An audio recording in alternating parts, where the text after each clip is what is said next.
Hey, good morning, options traders. Well, I thought another helpful topic for everyone out there, especially for those of you who might be just getting started, is to learn how to visualize your break-even points. And this becomes kind of a hurdle for a lot of new traders because they rely on formulas. And formulas are great, especially when you're learning, because they give you a surefire way to make sure you've got the correct answer.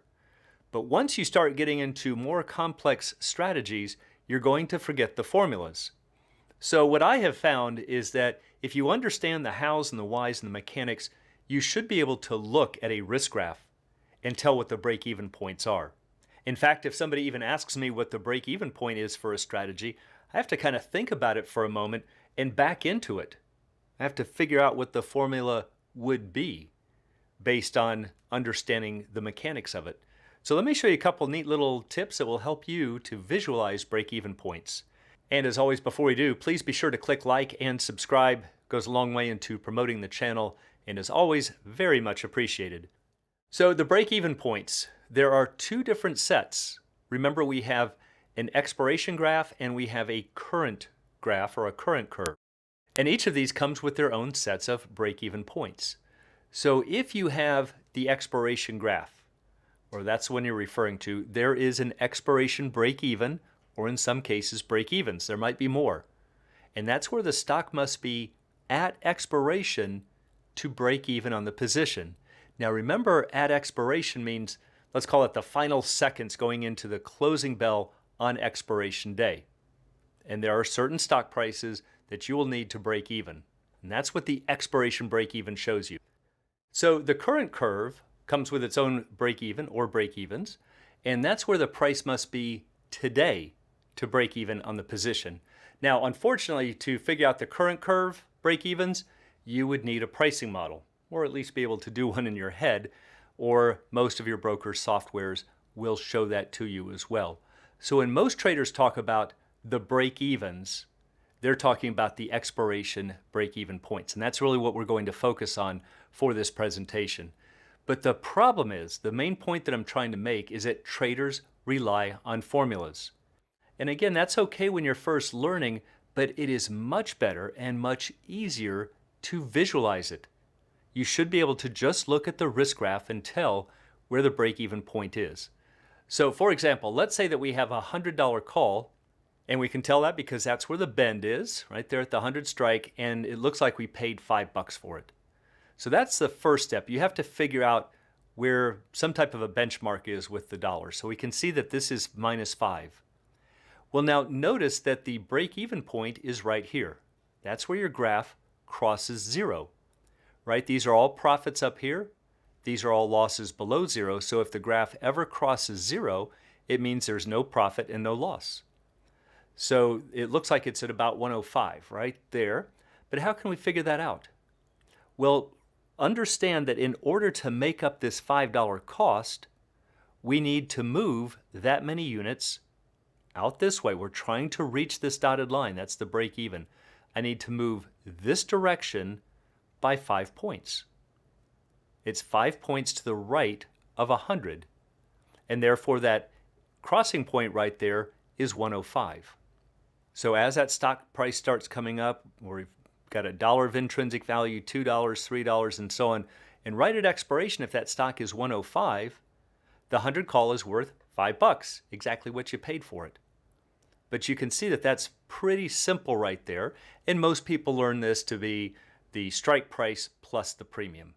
But again, you should be able to just look at it and see that you need to move $5 to the right to get to that crossing point right there. So it's got to be 105.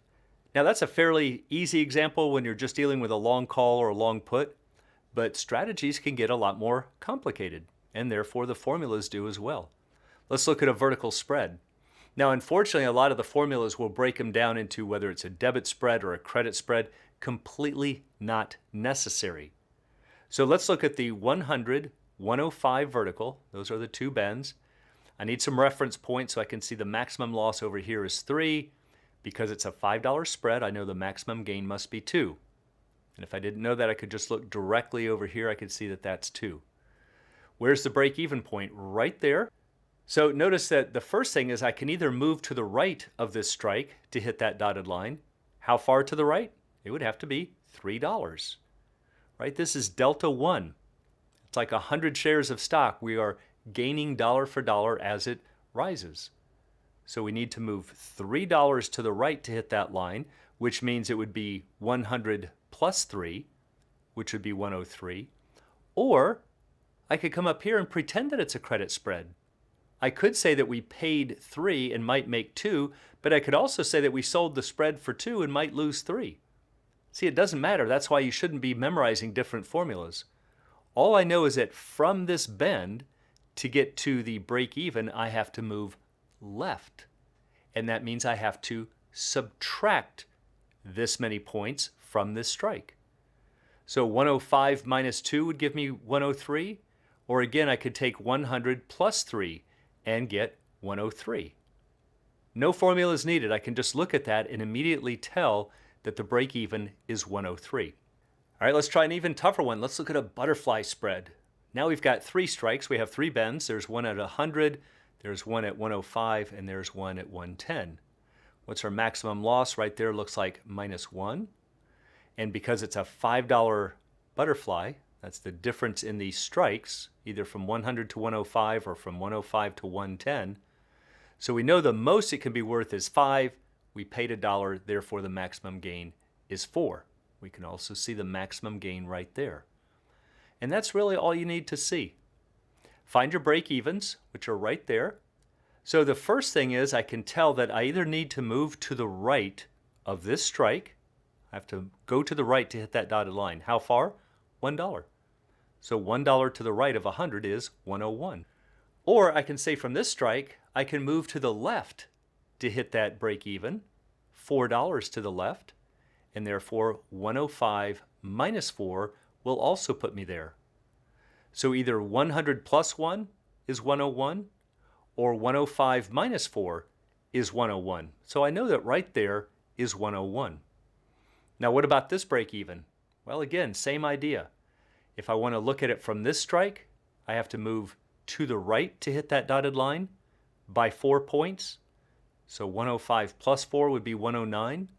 Or I could say that I have to move to the left of this strike. I have to subtract $1 from this strike. So 110 minus 1 is also 109. So those are the 2 break evens, and you should be able to tell them instantly just by looking at the chart. Now, that idea works well if you are looking at most strategies where you have 100 deltas, at least at expiration. But if you're dealing with some strategies, you have to be careful with your deltas. Things like a ratio spread might have unequal deltas. Ratio butterflies, lots of different strategies can have different ratios, and you must account for that. So for example, let's say that you buy one $100 call and you sell 3 110 calls, and let's just say that it's for a net debit of 2. This is the resulting risk graph. This is called selling a ratio spread. And you can see that it's filled with risk. We've got unlimited upside risk. This is more just to show you how to account for the deltas. So we know that the maximum loss over here on the left is 2. That's what was paid for the spread. And so I can also tell that the maximum gain up here is 8. And that's because I've got 10 points between 100 and 110. Those are the 2 strikes. We paid 2, and therefore the maximum gain is 8. Right, so now I've got some nice reference points. Where are the break evens? Well, we have 2 right there, and now the rest is easy. How do I get to this break even? Well, from this strike, I have to move to the right. In other words, I have to add $2 to it. Or from this strike, I have to move left. In other words, subtract $8 from this strike. So I could take 100 plus 2 is 102, or I could take 110 minus 8, and that is going to give me 102. All right, now how about this upper break even? Well, here's where you have to be careful. If it were just like most strategies where we have minus 100 deltas out here, I could use the same technique that I've been using. I could say there's 110, and I would have to move $8 to the right and make it 118. But remember, we are short 2 contracts here. We bought 1 and sold 3, but the first one just makes us go flat. The next 2 actually swing this curve down. So we actually have negative 200 deltas. That's our net contract exposure. So if you find that confusing, just remember that you're long 1 and short 3. So on a net basis, you are short 2. And that means that we're going to hit this break-even point sooner. I don't need the stock to rise 8 points to get there. I need it to rise only 4. And therefore, this upper break-even is 114, not 118 as you might otherwise think. So another way you could look at it is to just pretend that you have 2 short calls for a credit of 8. What's the average credit on each call? Is 4. What would the break-even point be on a short 110 call at 4? It'd be at 114. So again, you can very quickly figure these out. So just to be clear, if this were, let's say, 1 contract on this side and only maybe we shorted 2 contracts up here so that we had minus 100 deltas over this way, yeah, the break-even would be 8 points out here to the right, or 118. But remember, we are net short 2 contracts. So you're going to hit that break-even point in half the distance, in only 4 points instead of 8. So yeah, those can get a little tricky when you're dealing with some of the ratios. Just remember that you have to account for the deltas. But don't think that a formula is going to make it any easier. If you are dealing with ratio spreads and looking for formulas, they're going to have to go through a whole calculation to figure out what those deltas are. It's still much easier to visualize it. And it's always a great thing when you can make things easier in options trading.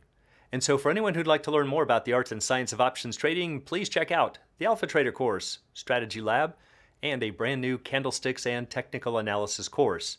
It's all at optionsatoz.com. Also, please join us on Options A to Z's Facebook trading group, and you can find a link in the description below.